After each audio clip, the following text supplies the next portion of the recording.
May hapon mga koy. So niami diri sa kon mga koy sa Lokong sa Villanueva. So dire na disgrasya si kon Idol Power Pop 2.0. So niya raw yang nadisgrasyahan. So grabe kay ni katuktok sa video, di kay nimo makita, pero kung makani ka sa personal, grabe gid katuktok mga koy. So diha siya na kon mga koy, diha siya na bugtuan yang kinabuhi mga koy. So grabe siya katuktok kay mga koy na di raw kasugod. So niyami diri karon nag ani kauban ako si Kwan Idol Kit de Los Santos og si Kwan DIY moto vlog. So karon mga koys going me sa among vlog sa pagtiltil.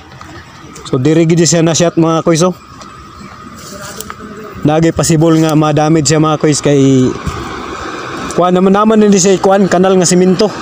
Siguro nabunal yang lawas sa simento guro. Diri oh. Grabe kay katungason. Eh sir. Grabe kay katungason mga koys.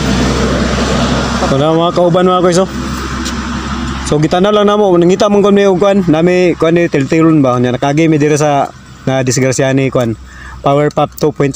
Di ara tong sad butbag hinluan ba ninyo. Naraw. Grabe. So muna itong update mga koys. Follow for more video. God bless. Happy Sunday.